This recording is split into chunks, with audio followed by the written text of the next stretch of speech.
Guys, ഈ ചിരിയുടെ പിന്നിലൊരു കഥയുണ്ട്. ഒന്നരയായിട്ട് എനിക്ക് ഉറക്കം കിട്ടിയിട്ടില്ല. അതുകൊണ്ടാണ് ഞാനിങ്ങനെ ചിരിച്ചു നിൽക്കുന്നത്.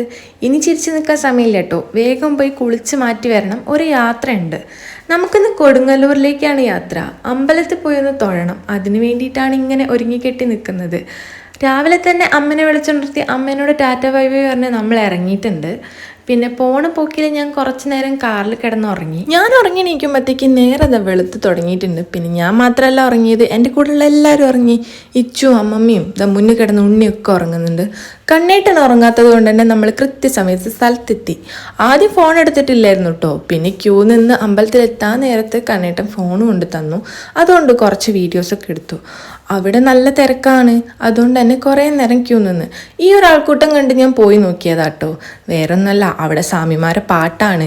അത് ഷൂട്ട് ചെയ്തുകൊണ്ടിരിക്കുന്നുണ്ടായിരുന്നു. കുറച്ച് നേരം അതും കേട്ടിരുന്നിട്ട് പിന്നെ നമ്മൾ നേരെ അവിടെ നിന്ന് സ്ഥലം വിടാമെന്ന് കരുതി. ഇച്ചു ആളാകെ മാറിയിട്ടുണ്ട്. ഉറക്കം വന്നാൽ ഞാനല്ലാതെ ആകുമെന്ന് പറഞ്ഞ സ്ഥിതിയാണ് ഇച്ചുൻ്റെത്. ഇനി ഇച്ചുവിനെയും കൊണ്ട് ഇവിടെ നിൽക്കാൻ പറ്റില്ലെന്ന് നമുക്ക് മനസ്സിലായതുകൊണ്ട് തന്നെ നമ്മൾ വേഗം അവിടെ നിന്ന് എസ്കേപ്പായി. ഇനി ഫുഡ് കഴിക്കാൻ പോകണം.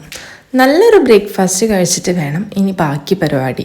ഒട്ടും പ്രീ പ്ലാൻഡ് അല്ലാത്ത ഈ യാത്രയിൽ വീണ്ടും ഒരു വഴിത്തിരിവ്. പിന്നെ നമ്മൾ നേരെ പോയത് അതിരപ്പള്ളിയിലോട്ടാണ്. അവിടെയും കൂടി കണ്ടിട്ട് നേരെ വീട്ടിലോട്ട് പോവാമെന്ന് കരുതി നമ്മൾ അവിടെ ഒന്ന് ഇറങ്ങി. അവിടെയാണെങ്കിൽ നല്ല തിരക്കാണ്. ഇത്രയും നടക്കാനുണ്ടാവുമെന്ന് ഞാൻ പ്രതീക്ഷിച്ചിട്ടില്ല കേട്ടോ. അമ്മമ്മയ്ക്ക് തീരെ നടക്കാൻ വയ്യായിരുന്നു. നമ്മൾ എങ്ങനെയൊക്കെയോ കഷ്ടപ്പെട്ട് ഇറങ്ങി തിരിച്ച് കയറലും കഴിഞ്ഞു. ഞാൻ ഈ സാരി എടുത്ത് പോയതുകൊണ്ട് തന്നെ അവിടെ ഉള്ളവരൊക്കെ എന്തോ അത്ഭുത ജീവിനെ കണ്ട പോലെയാണ് എന്നെ നോക്കുന്നത്. പിന്നെ കുറച്ച് കളിയാക്കലും. അതൊന്നും നമ്മൾ കാര്യമാക്കിയില്ല. മുകളിൽ കയറിയ ശേഷം നമ്മൾ പിന്നെ ഓരോ ഐസ്ക്രീമും വെള്ളമൊക്കെ വാങ്ങി കുടിച്ചു. ഏറ്റവും കൂടുതൽ ഐസ്ക്രീം തിന്ന ആളിതാ ഈ ഇരിക്കുന്നതാട്ടോ. തിരിച്ച് കാറിലോട്ട് പോകുന്ന വഴിക്ക് ഇച്ചുവിന് നമ്മളൊരു ടോയ് വാങ്ങിട്ടോ. ഇതാണ് ആ ടോയ്.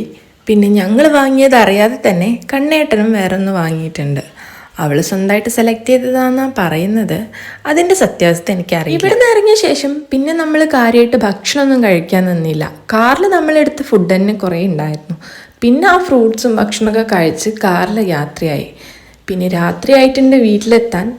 വീട്ടിലേക്ക് നമ്മൾ ഷവർമയും അതുപോലെ മന്തിയും വാങ്ങിയിരുന്നു.